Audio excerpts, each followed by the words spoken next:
Thân chào cả nhà, không nên xem chùa đâu đó. Nhớ đăng ký, like, comment để ủng hộ team nha. Cực hàn tận thế, tái sinh trở về, tôi điên cuồng tích trữ 1000 thùng kem đông cứng như đá. Đồng thời, tôi còn tháo lớp cách nhiệt của biệt thự, gỡ bỏ lớp kín gió của cửa sổ, thậm chí thay điều hòa thành chế độ lạnh mạnh.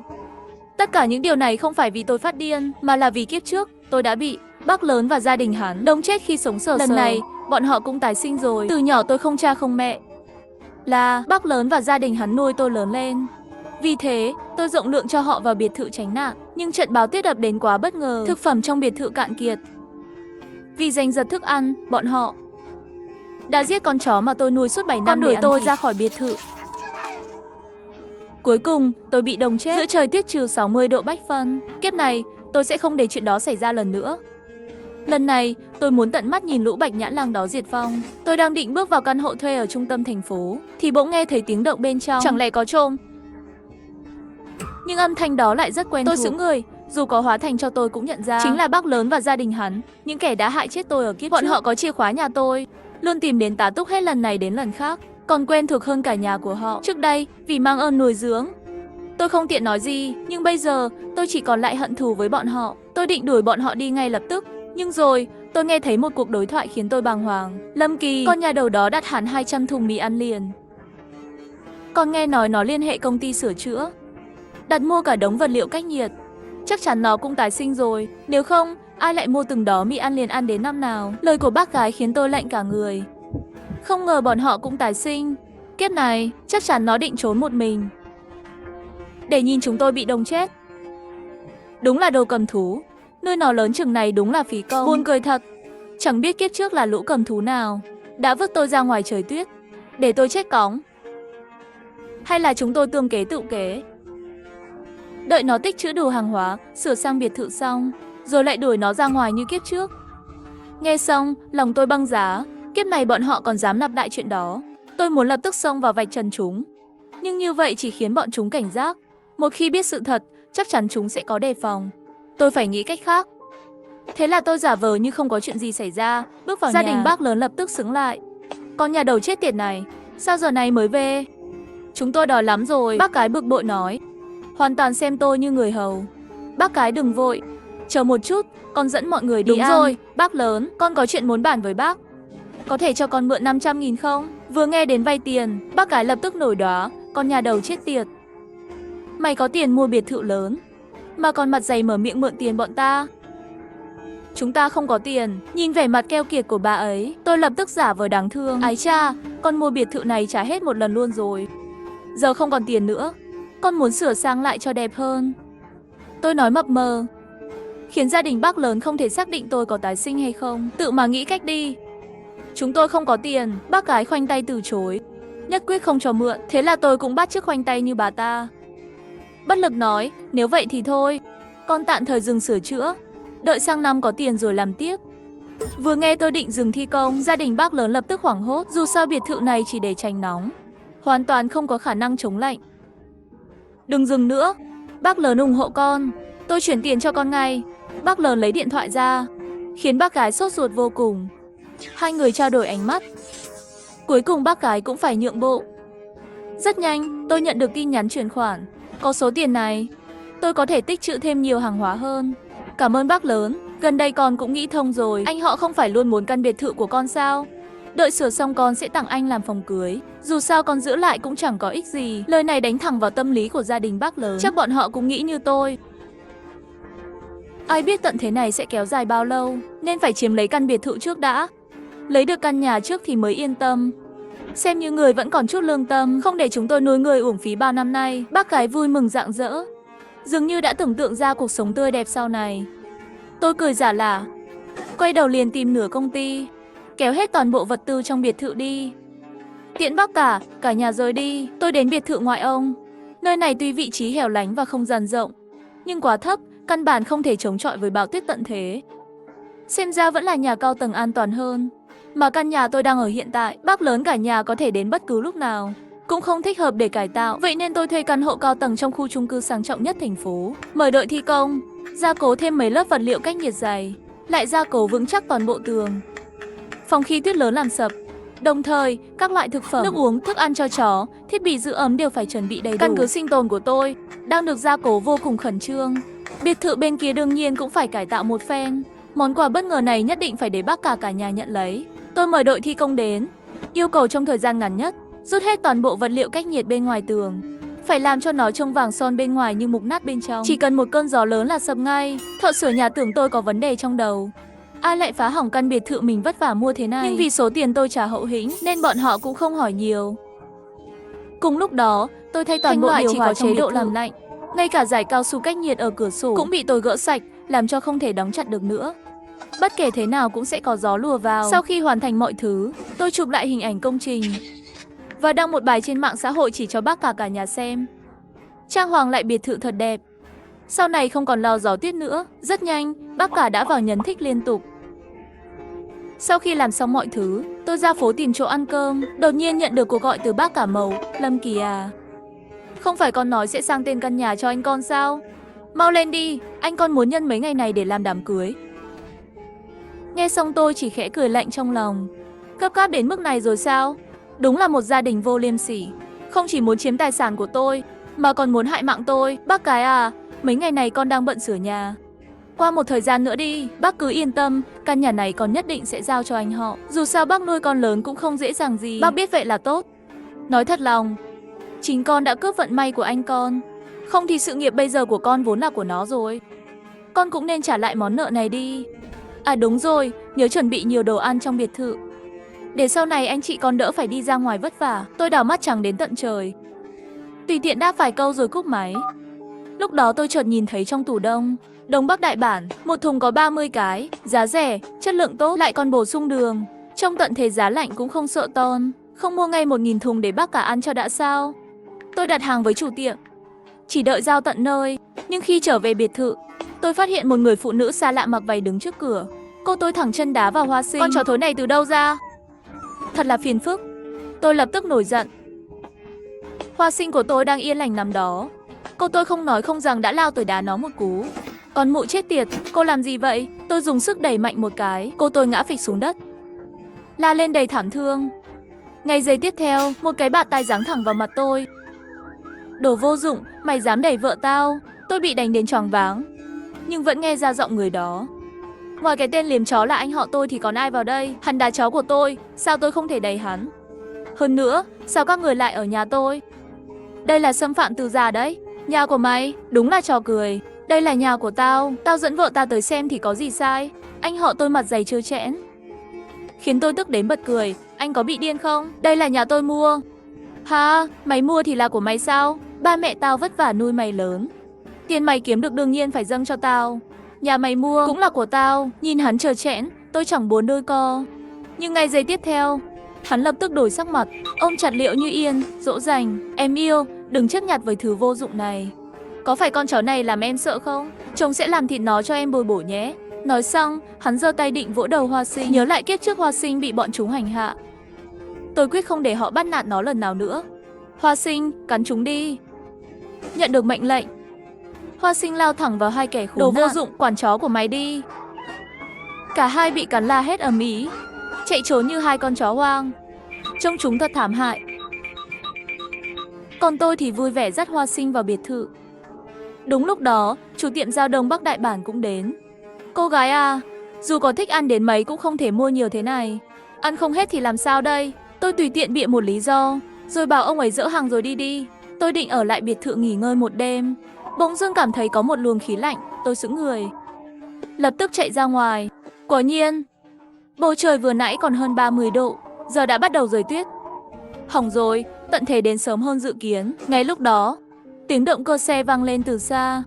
Chiếc xe của bác cả lao đến. Toang rồi, kế hoạch của tôi giờ rối hết cả lên. Tôi vừa định lẻn đi, nhưng xe của bác cả đã đỗ ngay trước mặt tôi. Cả nhà bác cả đều xuống xe. Bác gái càng không hề kiêng nể, lao tới chỉ thẳng vào mặt tôi mắng. Giỏi lắm, đồ vô dụng, dám thả chó cắn con trai và con dâu. Chúng nó từ lâu đã thấy con chó đó phải làm thịt nó, nấu lẩu thịt chó. Tôi lạnh lùng nhìn bà ta. Lẩu thịt chó à? Nhà tôi nhiều chó lắm, đảm bảo phục vụ nóng hổi. Bác gái định lao đến dạy dỗ tôi, nhưng bị bác cả ngăn lại. Chỉ thấy bác cả nặn ra một nụ cười hiền lành. Lâm Kỳ à, Nhà có bao nhiêu vật tư tích trữ rồi? Tôi giả vờ cảnh giác nhìn bọn họ. Hỏi cái này làm gì? Chỉ đủ dùng hàng ngày thôi. Tôi còn chưa nói hết câu, cả nhà bác cả đã xông vào biệt thự. Nhìn thấy hàng đống thùng giấy dưới đất, bọn họ lập tức vui mừng hớn hở. Nhưng khi mở ra xem thì mặt ai nấy đều đơ ra. Bọn họ nhìn kỹ thứ bên trong, rồi ngớ người. Đây là cái gì? Đông Bắc Đại Bản chứ gì nữa. Ngọt lịm, ngon lắm. Cứ thoải mái mà ăn bao nhiêu cũng có. Mặt bác cả dần hoang mang. Hắn liên tục mở mấy chục thùng ra, nhìn thấy bên trong toàn là kem Đông Bắc Đại Bản. Cuối cùng không nhịn được nữa. Con nhà đầu chết tiệt, sắp tận thế rồi. Mày tích trữ đống kem này làm gì? Mày bị điên à? Ấy, bác cả đừng vội. Tuy chỉ là kem, nhưng ngoài ăn ra, nó còn có tác dụng lớn đấy. Tôi cầm một cây Đông Bắc Đại Bản đông cứng lên. Tôi bí hiểm nhìn bác cả rồi nói, còn có công dụng khác nữa. Bác lớn nhìn chằm chằm đống kem Đông Bắc Đại Bản, mà vẫn không nghĩ ra nó có công dụng gì. Nó có thể làm vũ khí. Ngay lập tức, bác cả kêu lên đau đớn. Những người khác vội vàng tiến đến kiểm tra vết thương của hắn. Tôi nhân cơ hội đó dắt Hoa Sinh chạy khỏi biệt thự. Nhấn ga phóng xe đi thật nhanh. Đồ vô dụng, mày quay lại đây cho tao sẽ khiến mày chết không toàn thây. Tiếng chửi bới của cả nhà bác cả vang lên sau lưng. Bọn chúng muốn đuổi theo tôi, nhưng tuyết càng rơi càng lớn, thổi chúng lảo đảo không đứng vững. Cuối cùng đành vội vã chạy về trong nhà. Còn tôi thì đạp ga, lái xe về khu chung cư cao cấp của mình. Về đến ngôi nhà ấm áp, cơ thể và tinh thần tôi mới thực sự thư giãn. Bên ngoài, bão tuyết như thần chết, càn quét khắp mặt đất. Nhiều cây cối gãy đổ, đè trúng xe cộ, thậm chí cả người đi đường. Tiếng kêu la đau đớn, tiếng va chạm vang lên không ngừng. Từ trên cao nhìn xuống, khung cảnh chẳng khác gì địa ngục trần gian. Ngay lúc đó, tôi nhận được cuộc gọi từ anh họ. Đồ vô dụng, mày dám đánh tao sao? Tao sẽ giết mày. Giọng chửi rủa suýt nữa làm vỡ màng nhĩ tôi. Tôi móc tai, vừa định đáp lại thì nghe thấy giọng bác cả. Lâm Kỳ à, nói thật với bác cả đi, có đúng là mày chỉ tích trữ toàn kem Đông Bắc Đại Bản không? Giọng hắn đầy mong chờ, như đang vùng vẫy lần cuối. Đương nhiên là không chỉ vậy. Xuống tầng hầm mà xem. Nghe tôi nói vậy, bác lớn vui sướng khôn cùng. Nhưng chỉ một lát sau, hắn liền gào lên qua điện thoại. Con khốn này, ở đây cũng toàn là kem Đông Bắc Đại Bản thì có gì khác đâu. Ở phòng khách là vị nguyên bản, dưới tầng hầm là vị dâu. Ăn chán thì đổi vị thôi, đừng để bản thân chịu thiệt nhé. Nói xong, tôi cúp máy, cười tủm tỉm rồi chuẩn bị một nồi lẩu nghi ngút khói. Vừa ăn thịt bò béo ngậy, tôi bỗng nhớ lại kiếp trước, trong cái lạnh tuyệt vọng đến tột cùng. Trước khi chết cóng, tôi cảm nhận được hơi ấm, nước mắt chợt tuôn rơi. Sống thật tốt biết bao, không phải chịu đói càng tuyệt hơn. Đột nhiên, tôi nhớ ra biệt thự có gắn camera giám sát. Bật lên xem, tôi thấy bác cả hốt hoảng đi tới đi lui trong phòng khách. Bác cả liên tục gọi điện cho tôi, vừa mắng chửi không ngừng. Còn Liễu Như Yên thì khóc òa lên. Không phải anh nói có nhiều đồ ăn sao? Sao toàn là kem thế này? Biết vậy tôi đã không theo anh đến đây. Anh họ nhìn vợ nhỏ của hắn khóc lóc đáng thương như vậy thì vô cùng xót xa, vừa dỗ dành vừa tức giận chửi tôi. Đồ Bạch Nhã Lang đáng chết, có giỏi thì cứ ở ngoài một mình đi, đừng mong ai giúp, nếu không ta không để mày yên đâu. Còn con chó thối đó, ta nhất định phải làm thịt nó. Ha ha, buồn cười chết đi được. Giờ mà vẫn nghĩ tôi sẽ quay về sao? Sau đó tôi giơ điện thoại chụp nồi lẩu nóng hổi, đăng lên mạng xã hội. Chú thích, lẩu ngon nhất, nhưng giờ mà có thêm một cây kem Đông Bắc Đại Bản thì càng tuyệt. Anh họ là người thấy bài đăng đầu tiên, tức đến mức lập tức gọi điện cho tôi. Mày đang ở đâu? Tất nhiên là ở nhà rồi. Giọng điệu lười biếng của tôi khiến hắn giận điên lên. Mau mang đồ ăn về ngay, không thì đừng gọi tao là anh. Vậy thì ta nhận mày là cái con khỉ. Anh họ còn chưa nói hết câu thì điện thoại bị bác cả giật lấy. Hắn gào lên tuyệt vọng. Lâm Kỳ, chúng tôi vất vả nuôi mày lớn, mày trả ơn chúng ta như thế này sao? Lương tâm mày bị chó ăn rồi à? Mau mang thức ăn về cho chúng ta, không thì mày sẽ gặp báo ứng. Tôi nghĩ giữa bão tuyết mà vứt người ra ngoài, hành xáo này mới là báo ứng thật sự. Nói xong câu đó, cả nhà anh họ đồng loạt cứng đơ. Mày, sao mày biết được? Lần sau có âm mưu hại người thì làm ơn đừng chọn ngay nhà nạn nhân để bàn bạc, được không? Đúng là không có não. Nói xong, tôi dứt khoát tắt máy. Tôi chặn hết liên lạc với bọn họ.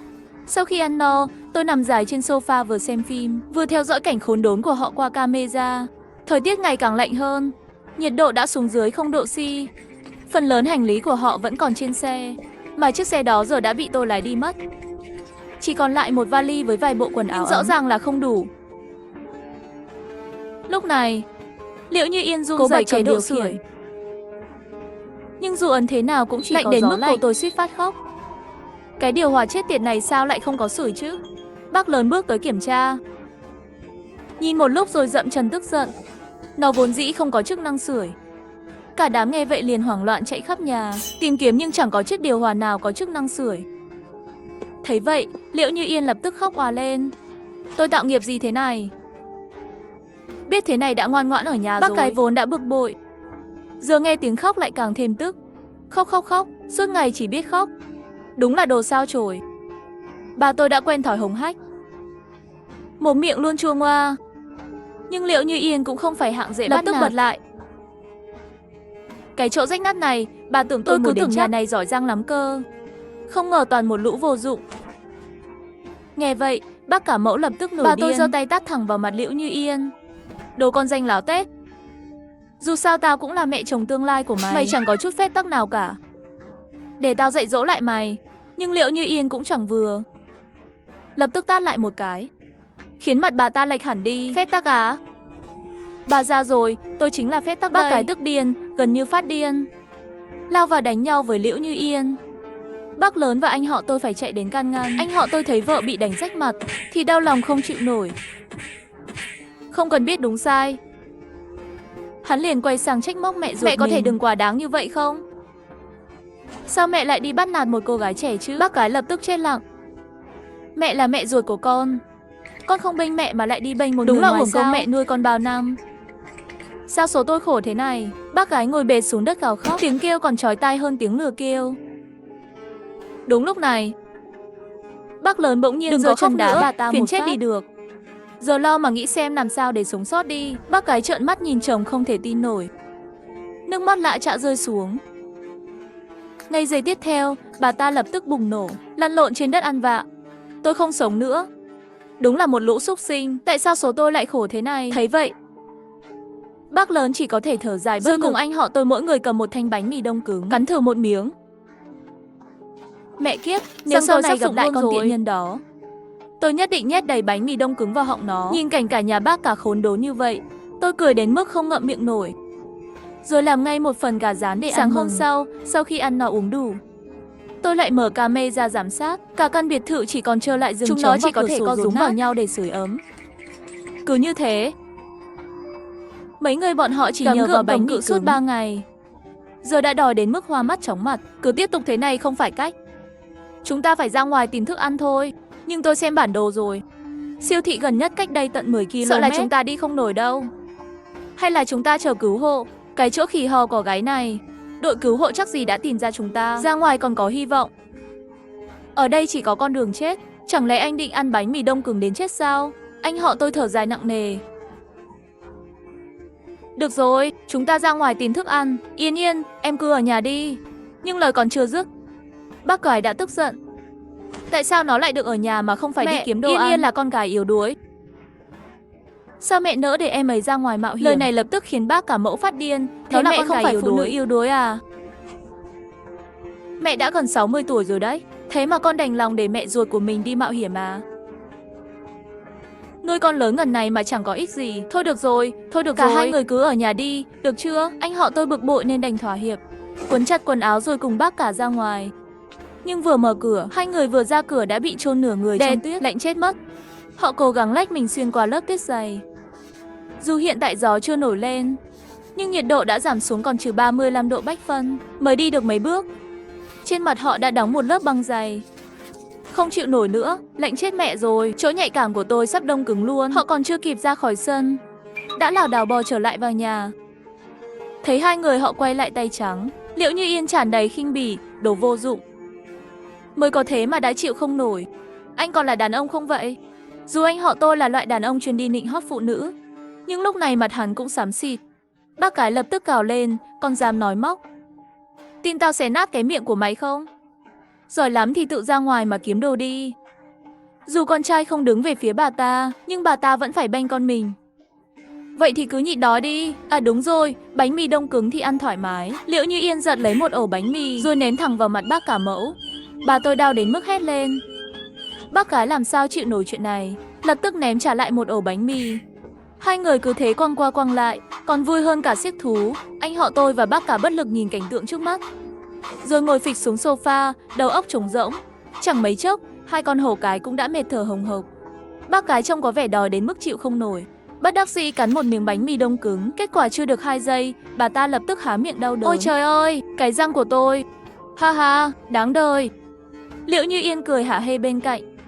Bác gái tức muốn nổi điên định cãi nhau tiếp, nhưng đúng lúc này, bên ngoài bỗng vang lên tiếng cánh quạt trực thăng. Ngay sau đó là giọng thông báo qua loa: kính thưa cư dân, chúng tôi sắp tiến hành thả hàng cứu trợ. Xin vui lòng lấy theo nhu cầu, hãy giữ trật tự, không được tranh giành. Cái gì? Cứu trợ thực phẩm á? Kiếp trước đâu có chuyện này. Nghe tin có hàng cứu trợ được thả xuống, 4 người trong nhà lập tức vui mừng khôn xiết, chen lấn nhau chạy ra ngoài. Không thể để như vậy được. Nếu họ vượt qua được đêm nay thì sao? Chẳng lẽ bọn họ thật sự có thể sống dài đến vậy? Chẳng mấy chốc, cả 4 người lết về, ngoài máu me bè bét trên người, còn đầy vết thương vì bị đánh. Mà chiến lợi phẩm họ mang về chỉ là một gói bánh quy nén đáng thương, cùng vài gói mì tôm. Xem ra vẫn không cướp được của ai rồi. Như vậy thì tôi yên tâm rồi, có còn hơn không? Cả đám ngấu nghiến ăn mì tôm. Chẳng mấy chốc đã ăn sạch, mà vẫn chưa thỏa mãn, nhìn chằm chằm vào gói bánh quy nén như muốn cướp lấy. Nhưng bác cả lập tức thu gói bánh quy về. Lần tiếp theo hàng cứu trợ rơi xuống không biết là khi nào. Chúng ta phải tiết kiệm thức ăn. Gói bánh này để tôi giữ. Mặc dù ai cũng không vui, nhưng chẳng ai lên tiếng. Dù bác cả tỏ vẻ chính trực công bằng, nhưng thực ra chỉ toàn là mấy trò hèn hạ.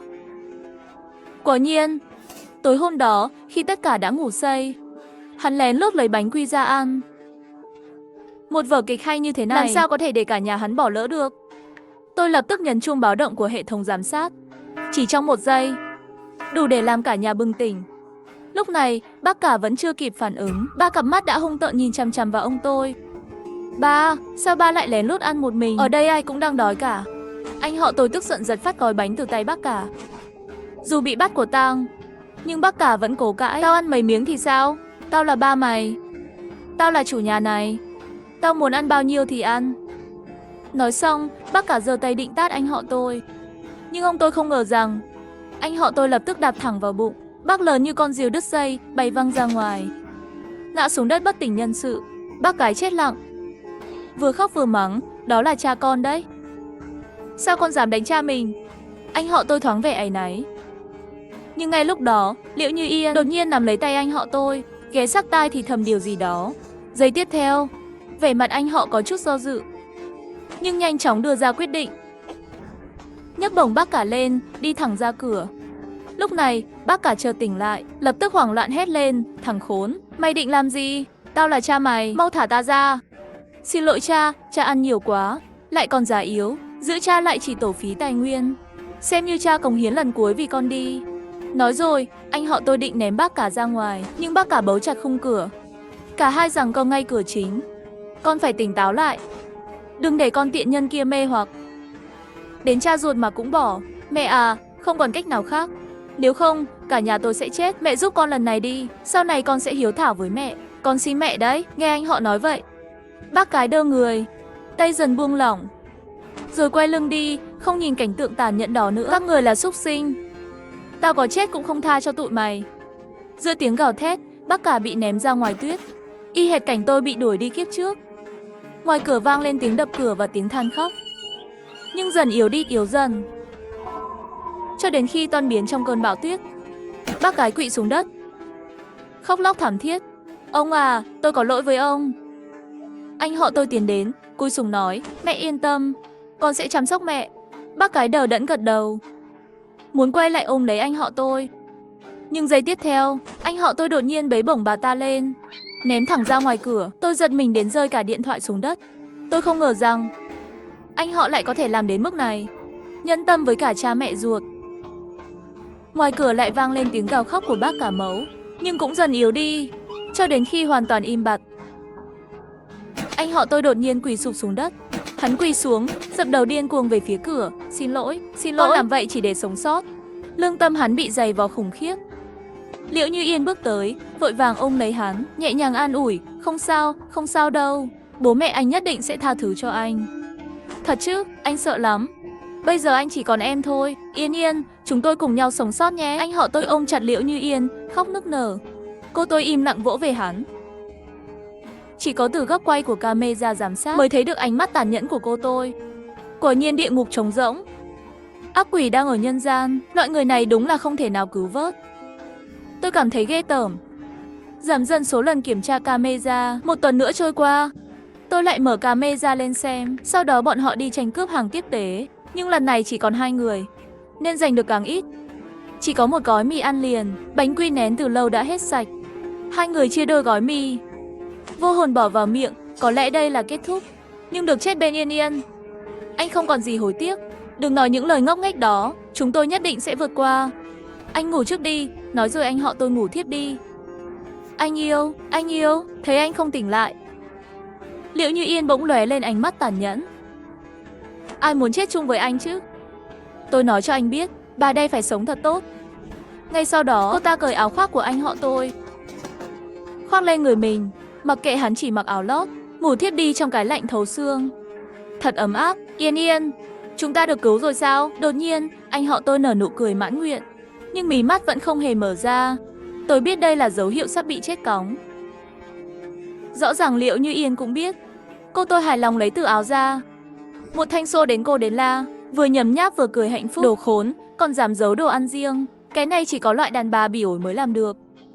Nhưng tôi không thể để cô tôi toại nguyện. Ngay lập tức tôi nhấn nút báo động trên camera giám sát. Tiếng còi báo động chói tai vang lên, lần này tôi để nó vang khắp căn nhà. Gì vậy? Tiếng gì kêu thế? Liễu Như Yên giật mình hoảng hốt, hoảng loạn tìm kiếm nguồn phát ra âm thanh. Anh họ tôi cũng bị tiếng còi báo động làm cho tỉnh giấc. Hắn mở mắt ra một cách mơ màng, nhưng ngay sau đó lập tức tỉnh táo hẳn, nhìn xuống cơ thể mình chỉ mặc đồ mỏng, rồi lại nhìn sang Liễu Như Yên cuộn tròn như một cái kén. Cuối cùng, ánh mắt anh tôi khóa chặt vào thanh xô đến cô đến la trong tay cô tôi. Sao cô lại có xô đến cô đến la? Anh yêu. Thanh xô đến cô đến la này em nhặt được trong hàng tiếp tế. Em định gọi anh dậy ăn cùng. Liễu Như Yên cười gượng gạo. Nhưng lời giải thích của cô tôi quá yếu ớt. Tại sao cô lại cởi áo khoác của tôi? Cô có biết tôi có thể chết vì lạnh không? Chẳng phải cô nói dù chết cũng muốn bên tôi sao? Tại sao? Tại sao lại phản bội tôi? Anh họ tôi đã hoàn toàn bị cơn giận che mờ lý trí. Ánh mắt đầy tình cảm trước đây, giờ chỉ còn lại sự hận thù vô tận. Anh yêu, nghe em giải thích. Em không có ý đó. Liễu Như Yên run rẩy vì sợ hãi. Cô tôi muốn bỏ chạy ngay lập tức, nhưng lại bị một chiếc bánh gạo đông cứng dưới đất làm ngã. Tôi yêu cô như vậy, thế mà cô đã báo đáp tôi thế nào? Anh họ tôi lao tới, đè chặt cô tôi xuống đất. Đừng mà, em sẽ không làm thế nữa. Xin anh tha cho em. Em yêu, chẳng phải em nói yêu anh nhất sao? Anh họ tôi đã mất hoàn toàn lý trí. Ngay giây sau, hắn cầm lấy chiếc bánh gạo đông cứng dưới đất và nện mạnh vào đầu Liễu Như Yên. 1 lần, 2 lần, 3 lần, đến khi đầu cô ta nát bét. Cuối cùng, cô ta hoàn toàn bất động. Tôi cầm chặt màn hình theo dõi, tay tôi run rẩy không ngừng. Bất ngờ, anh họ tôi quay lại, nhìn chằm chằm vào camera. Tôi và hắn đối diện ánh mắt nhau, cảm giác rợn cả da đầu. Lâm Kỳ, có phải cô đang nhìn không? Nhìn chúng tôi tự tàn sát lẫn nhau, chắc thích lắm nhỉ? Tôi nhất định sẽ sống sót để tìm cô. Tôi sẽ khiến cô phải trả giá, dù cách hắn hàng chục nghìn dặm. Nhưng ánh mắt oán hận của hắn vẫn khiến tim tôi đập thình thịch vì sợ hãi. Ngay lúc đó, tiếng ong ong đột nhiên vang lên, một tiếng nổ sập đinh tai nhức óc vang lên. Anh họ tôi giật mình hoảng hốt, vội chạy đi kiểm tra. Tôi cũng lập tức chuyển camera sang góc khác, rồi kinh hãi nhận ra không biết từ lúc nào một bức tường của biệt thự đã bị bão tuyết thổi sập, để lộ ra một lỗ hổng khổng lồ. Chỉ trong chớp mắt, bão tuyết tràn vào lấp đầy phòng khách. Chẳng mấy chốc, những bức tường khác cũng lần lượt sập xuống. Anh họ tôi không kịp tránh, bị đè chặt dưới đống đổ nát. Cứu tôi với, 007, mau cứu tôi. Từ màn hình giám sát vang lên tiếng gào thét đau đớn của hắn, nhưng tôi không kịp xem tiếp. Hệ thống giám sát đã ngừng hoạt động hoàn toàn. Tôi cứ thế ôm điện thoại ngồi trên giường, ngồi đến tận bình minh. Đã báo được thù, nhưng trong lòng lại trống rỗng đến kỳ lạ. Đúng lúc ấy, bên tai tôi đột nhiên vang lên tiếng cánh quạt trực thăng. Ngay sau đó, một giọng nói phát ra từ loa phóng thanh. Kính thưa cư dân, đội cứu hộ đã đến. Chúng tôi sẽ tiến hành dọn dẹp tuyết trên đường phố. Xin hãy tạm thời ở yên trong nhà, chờ mọi thứ được sắp xếp ổn thỏa. Chúng tôi sẽ đưa mọi người đến khu vực an toàn. Xung quanh vang lên những tiếng hoan hô vang dội. Tôi mở cửa sổ, nhìn lên bầu trời, chiếc trực thăng đang bay xa dần. Tôi hét lên trong cơn xúc động dồn nén bấy lâu. Cuối cùng cũng được cứu rồi.